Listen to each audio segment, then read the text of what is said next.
yes, we are having our Minister of Energy and Infrastructure, Suhail Al-Mazroui, in conversation with His Royal Highness Prince Abdulaziz, and they are not too far away, so they'll be with us in just a moment. So please do stay with us, and I know this will be a fascinating conversation. Dan Murphy from CNBC is going to join us too, and they're going to be really looking at decarbonisation, what they need to do.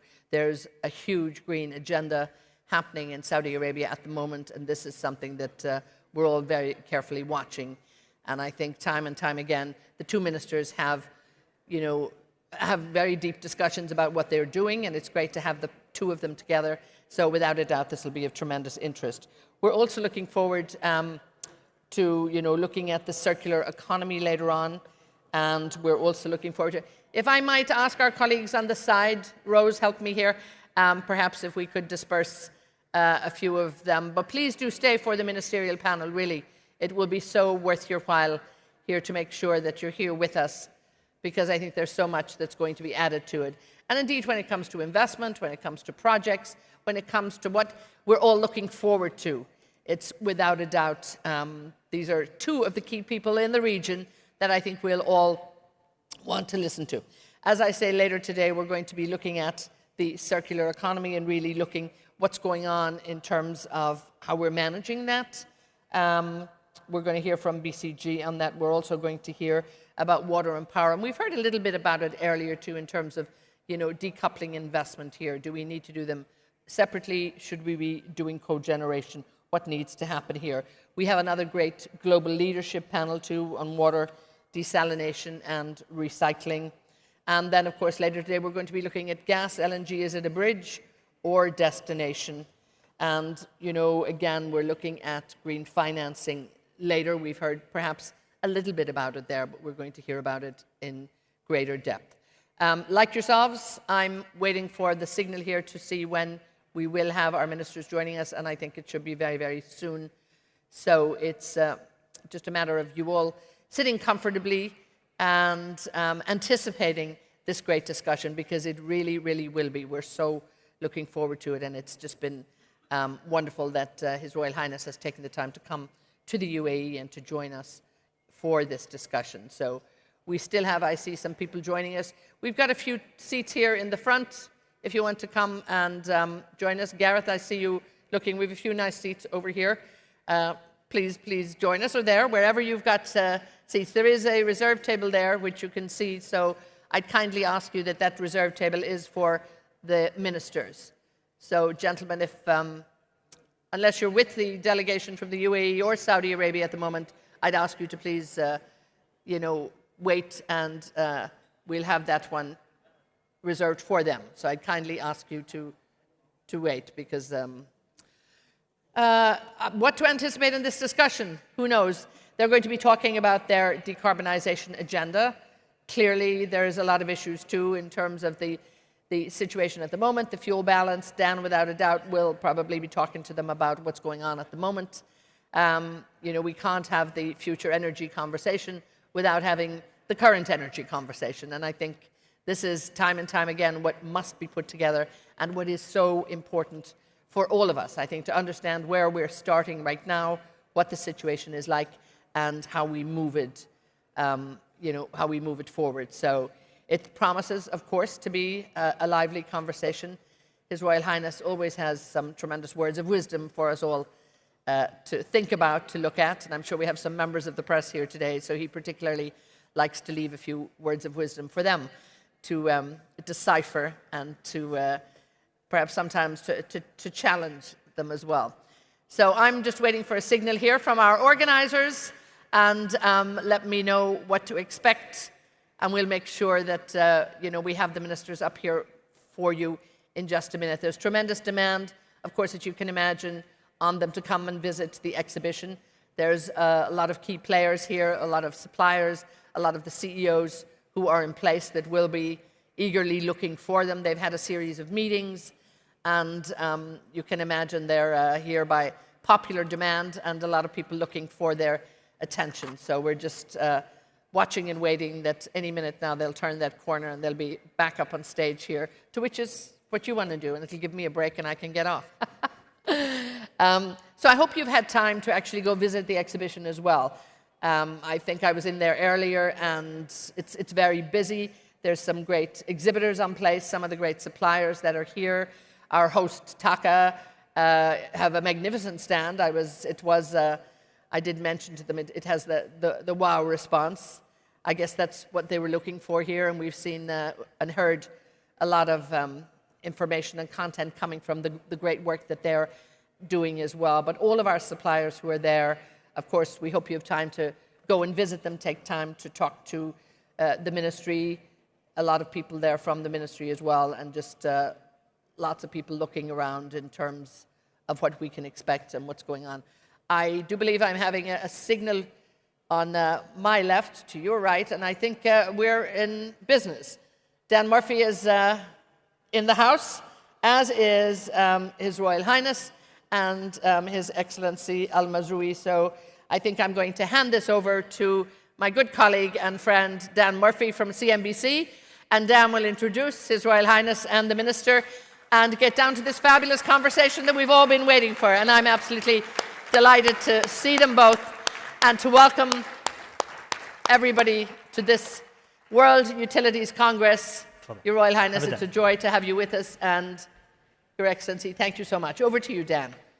Thank you, Etna, for that kind introduction.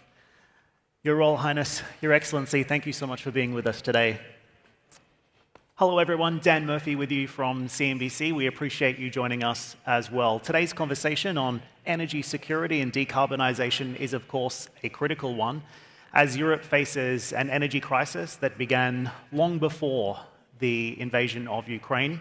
And, of course, we have policymakers in the United States and, of course, policymakers elsewhere around the world now moving closer towards a ban on Russian energy. So we're going to unpack some of these key issues and also discuss the impact broadly for utilities over the next few minutes. So Your Royal Highness, Your Excellency, thank you again for joining us.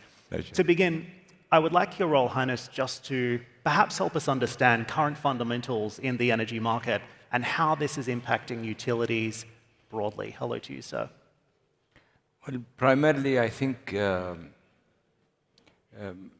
power sector is nothing more than another element of what we call it the energy mix. It gets to be impacted, and obviously it's also has its own impacts on the energy sector altogether. Because even in producing oil and gas, you would still need utilities and electricity to generate these sources of energy. So there is a reciprocity amongst the two. And I believe that the energy sector is suffering, holistically, is suffering from so many things. I think we're running out of capacities at all levels, be it upstream, be it midstream, be it downstream. I think we're running out of capacities in manufacturing. I think we are running out of capacities when it comes to supply chains. And there are disruptions in supply chains. But I think this is not only confined to the energy sector. I think this phenomena has been also other sectors are suffering from. Your Excellency, how would you characterize current fundamentals in the market and the broad impact on utilities? Well, first of all, it's a great pleasure to have His Royal Highness with us and to have you all, and welcome to the first Utilities Congress here in the capital, Abu Dhabi. Of course, as His Royal Highness said, electricity or utilities is part of the value chain of energy, and it got affected by every movement. What happened whenever a country is looking at its policy or the resources to provide the utility services, they look at three things. One is security of supply of each element of the energy mix and how much it should be. Second is sustainability. Third is the affordability or the cost to its consumers. And definitely when a crisis happens, you get the security of supply on the focus. But we learned by experience that we should always look at the three, not to forget one. More than 6 months or 8 months ago, we were focusing on sustainability, and we kind of forgot the affordability or the security of supply, or gave them less numbers. I think now the whole world, especially in Europe, they are looking at security of supply as focus number one. It's not wise to only look at one element.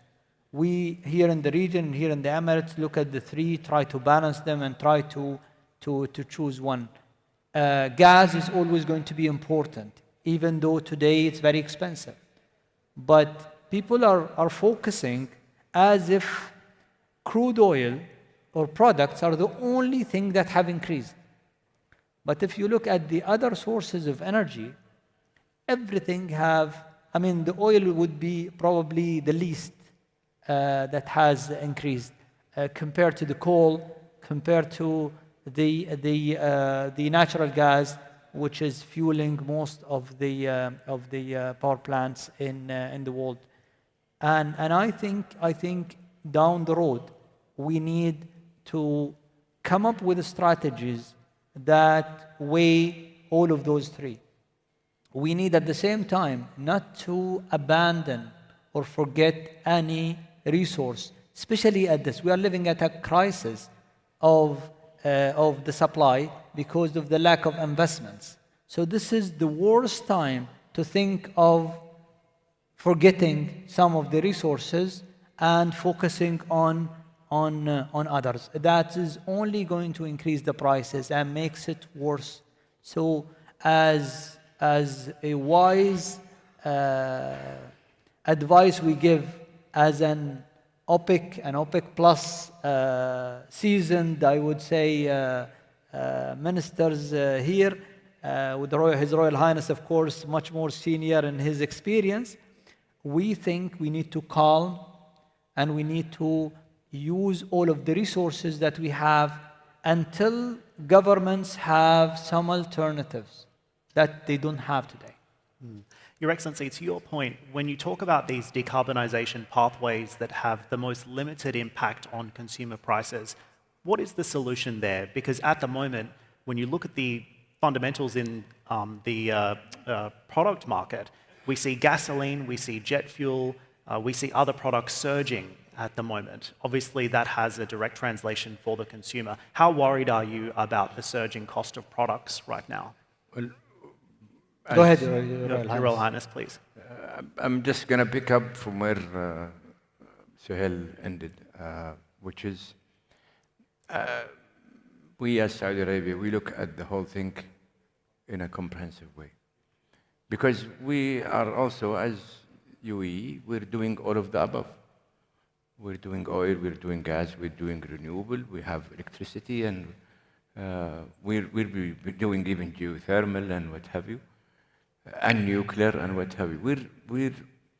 We're preaching people our own convictions as opposed to our own pipe dreams. We have it on the ground, and we will continue having it in the ground. And we are also impacted with these things from a cost point of view, too. Because the final analysis, if supply chains get to be impacted, we get to be impacted as producers, too. And cost curves goes higher, too. Now, what is truly mind-boggling and almost frustrating, is that why people are so focused about crude oil prices when the jury is still out. CNBC have been talking about it. Bloomberg have been talking about it. Reuters have been talking about it. And Energy Intelligence has been talking about it. Look at the differentials between diesel, jet fuel, gasoline. Look at the refinery margins now, $40, $50, $60. Well, I am a dinosaur, unfortunately, but I have never seen these things ever. I'm sure that others may join me on that. Worst, why people are just focused on oil when I showed a statistic yesterday to Suhail that oil from March 21, 1st of March 21 until today, I think it's averaged 70-some%. Why people are not looking at gas? Gas in Europe, natural gas in the US. Why people are not looking at coal prices? Coal in Europe, coal in the US, and both liquid LNGs in Europe, LNG, natural gas in US, and I think worse, over the last 12 or 14 months, LNG for Asia. And because, and I think people are missing the point that, electricity globally, with the exception probably with us and some few other countries like Kuwait and Iraq, and we are probably the remaining countries that are using liquids, crude oil and fuel oil, with few here and there, that are using liquids to produce electricity. But the rest of the world is using natural gas, LNG, and coal. So you have another third component that people are not talking about, which is electricity cost. Now, people don't talk about it, but people suffer from it, be it in Europe, be it in Asia, be it in the US. And let's not forget also that there is still, and what is being operated now, is, I would call it tranquilizers, in the form of spreading the bills over a period of time, but it will catch up soon. Again, I would just put that question for whoever is listening to me here.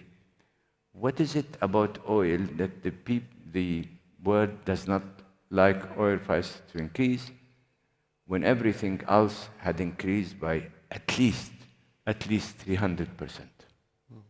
Your Excellency, to that point, with regards to the soaring cost of product, are you concerned? I'm concerned about the sustainability of the energy system altogether, comprehensively. I'm more concerned about the sustainability of the world economy. And as Suhail was saying, I've been preaching about this ever since last May. Not this May, last May. When people were talking about that la-la land, when talking about pipe dreams, when talking about things, and still people politically are still do not want to call a spade, and ask themselves, are we going and heading to the right, taking the right course and the right path? To me, what is being executed today is not a long-term remedies and long-term solutions. It is a form of kicking the can and wait for a potential better day to come sooner than later.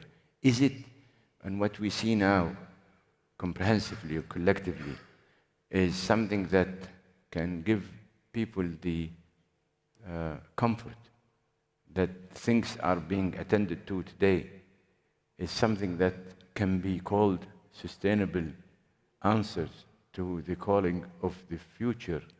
And again, I would stress the three components: security of supply, economic prosperity, economic growth, and sustainability in a world that is seeking environmental solutions, sustainable environmental solutions that can deliver us an effective,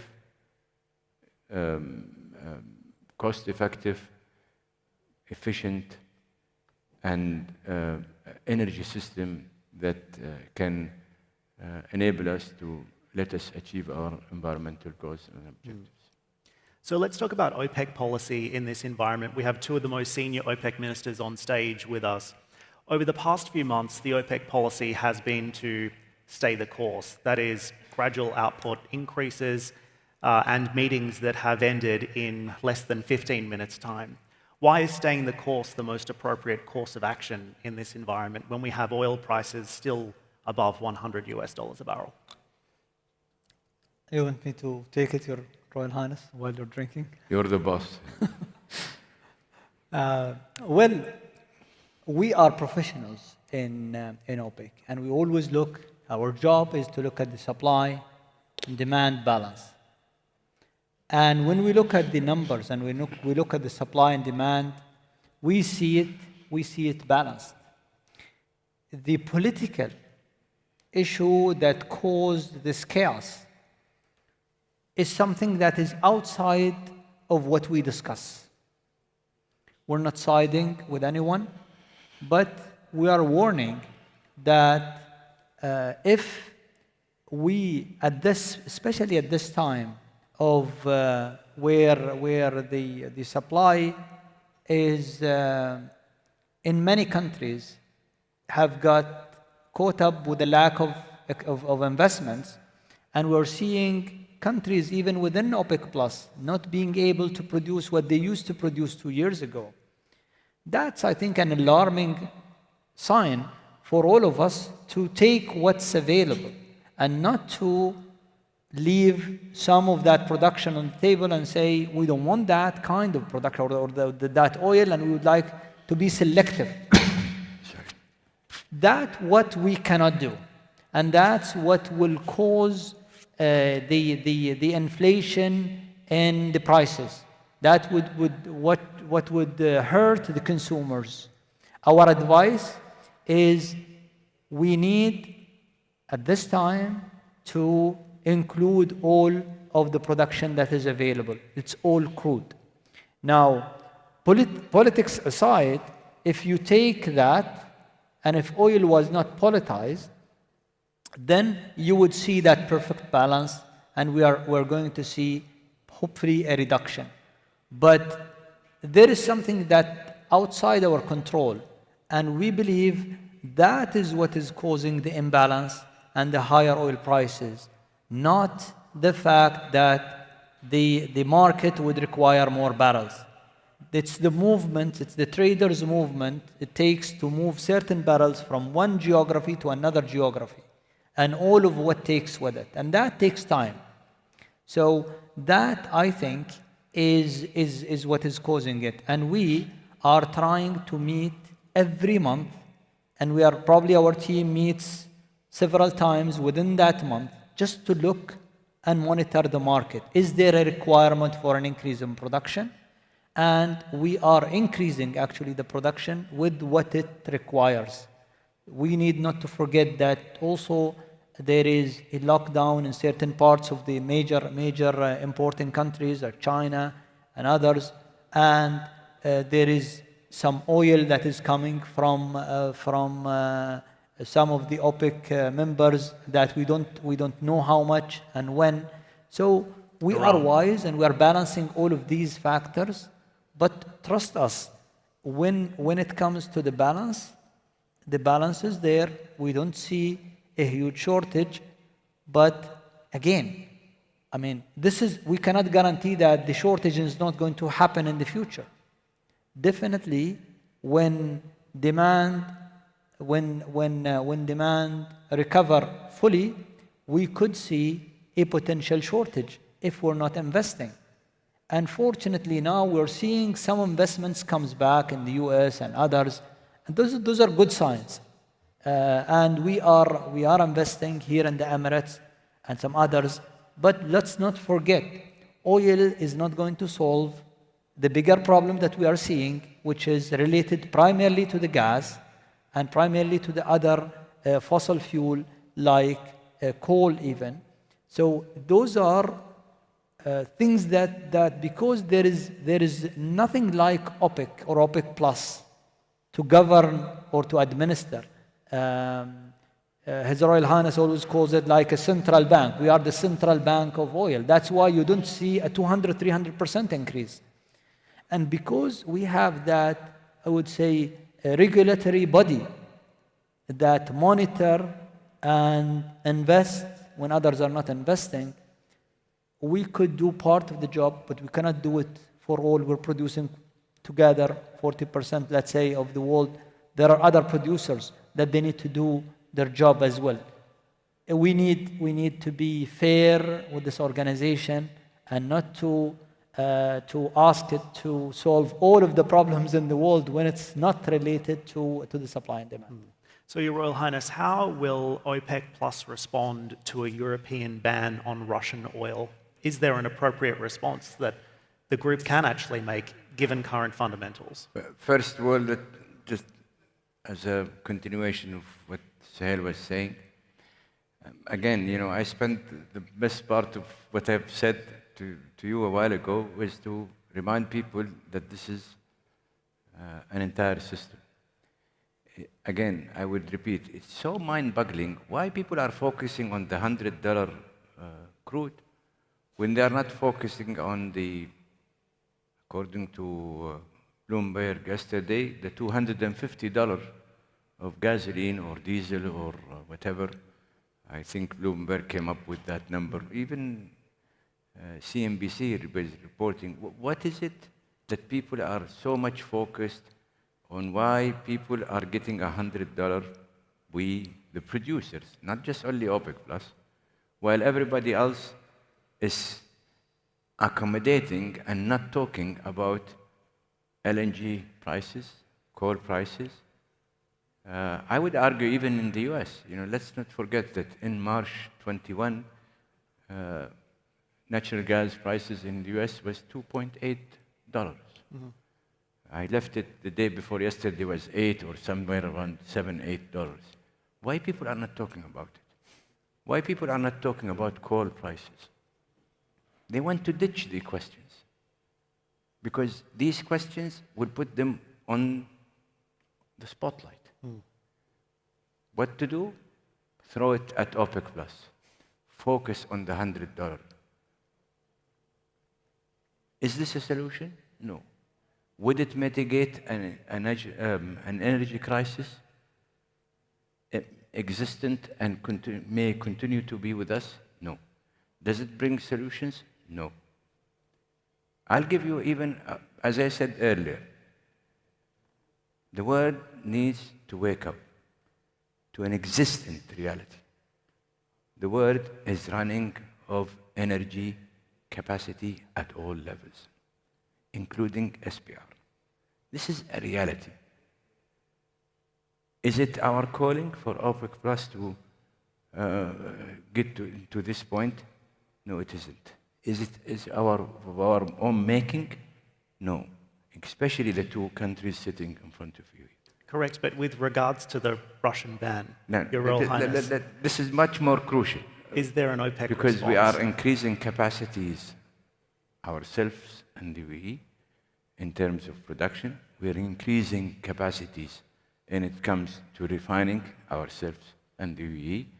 We are improving our energy system domestically, power, making it more efficient ourselves and the UAE. Why the whole world doesn't take us as a good model? When it comes to Russia, we are, as Suhail was saying, Allahu Akbar. As Suhail was saying, as it has been consistently in OPEC, and I did say it a few times with CNBC last time in Dubai, we leave our politics outside the building of OPEC. That culture was kept with us in OPEC Plus. We leave our politics out of OPEC Plus. The Russian issue is a European Russian issue. I think both countries had spelled out our views on the political side when it comes to the UN and what have you. But I think we need to, if we are to continue acting responsibly, I think the world needs to revisit the idea of whether OPEC Plus had been, will continue to be a source of prolonged stability.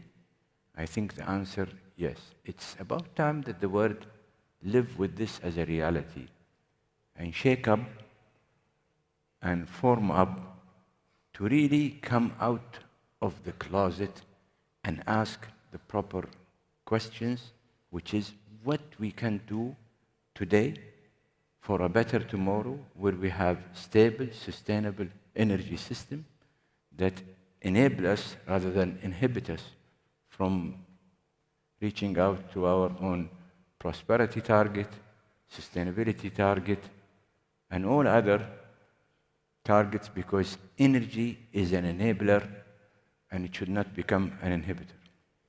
I just have two final questions for you. Your Royal Highness, the first relates to the NOPEC legislation that's now making its way through in the United States. I know NOPEC is not necessarily a new threat, but it is something that is back in the headlines. Are you concerned? Because, as I say, this is not necessarily new, it's something you faced before.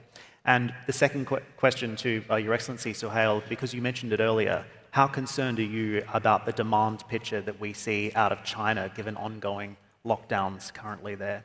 Your Royal Highness, first you on NOPEC. Very, very simple answer. I'm very concerned about the holistic energy system existing today. If I'm to focus on proper messaging and more important messaging,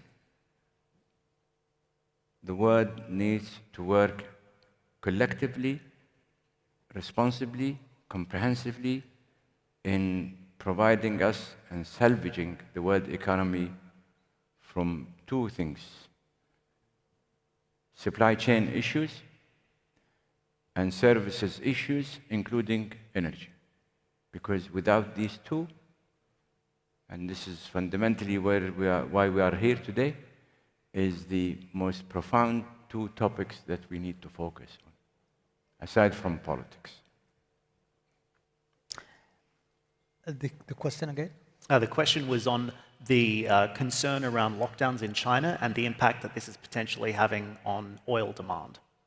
Well, we are, as I mentioned, we meet on a monthly basis. We look at every aspect that affects the demand, China included, the recovery, the airlines, driving season, everything.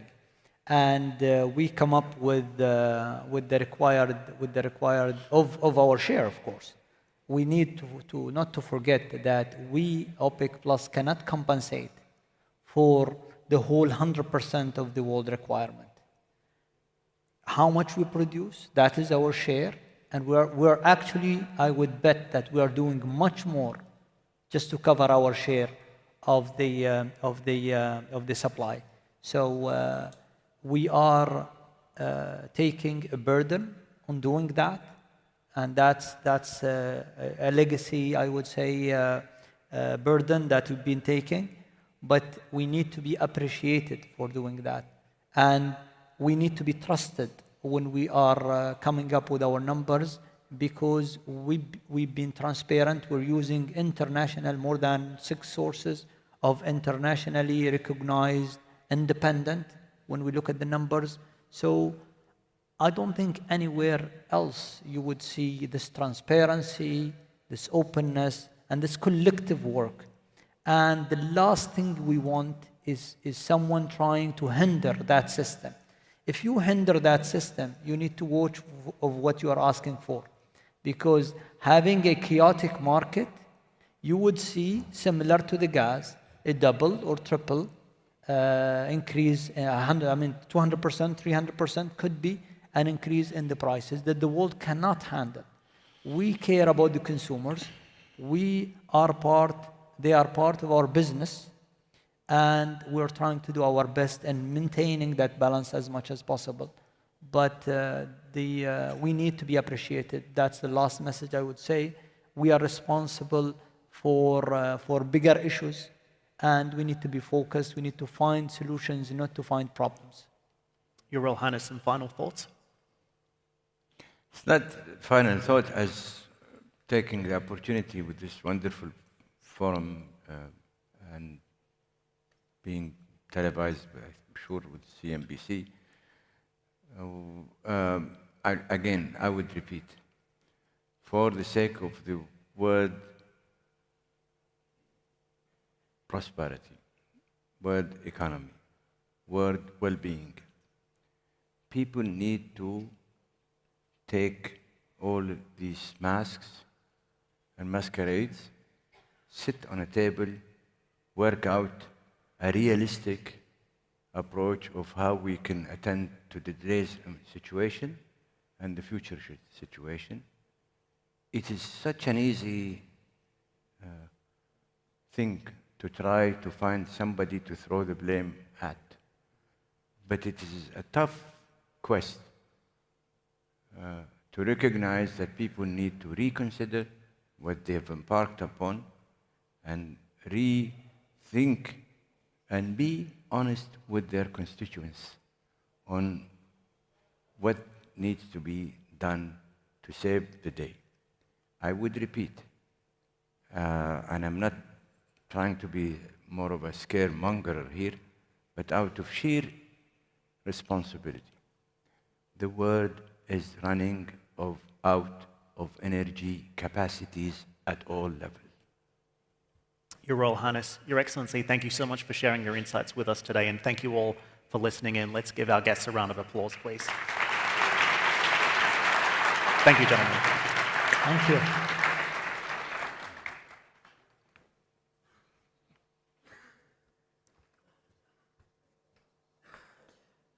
Dan, thank you so much. And to Your Royal Highness, Prince Abdulaziz, thank you so much. And His Excellency Suhail Al-Mazroui. So again, some very poignant words there. Again, I think, you know, we look at this and we heard from both the ministers there really looking at this as long-term responsibility. The work that OPEC Plus has been doing over the last couple of years, the effort that they have put in. And again, as His Royal Highness said, he finds it mind-boggling and almost frustrating that, again, the world is focusing perhaps on crude oil at the expense of looking at other fuel sources. And ultimately, as he said, it is all about long-term sustainability. And ultimately, this is all about making sure that there is energy to the world. And I think we heard there a very clear warning and perhaps a word of caution coming from His Royal Highness there, talking about the situation in terms of that the world is in a very delicate position when it comes to the state of energy right now, and that we all need to be doing our bit and we all need to be focusing on investment, on looking forward to make sure that it's long-term sustainability, that it's at the heart of everything that everybody is doing.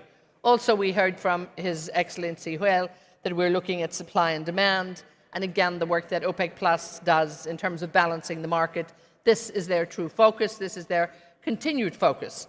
And also, I think they both made it very clear that politics is left at the door in terms of what they begin to discuss and how they look at global issues when it comes to providing energy to the world. I can see now a lot of great media interest at the moment here, so they're heading out, so just give us a minute. But please, anybody staying for our next session, if they'd like to move forward, we do have another session and we'd like to get that underway in just a moment.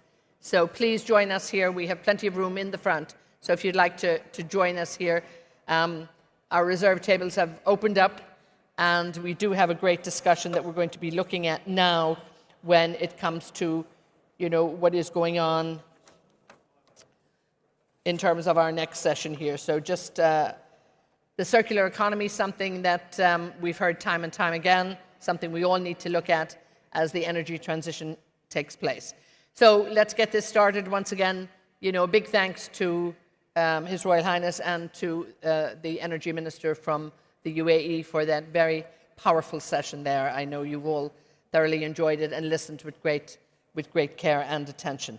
Let's give a warm welcome now to the Managing Director and Partner from BCG. Shelley Trench is with us, and Shelley is going to be in conversation with Daniela Selman from SAP. So we're really going to take a close look at the circular economy, something that we've heard time and time again throughout many sessions, the great importance, but now we'll have time to look closer on this. So warm welcome to Shelley Trench. Shelley, I'm going to hand it over to you. Thank you.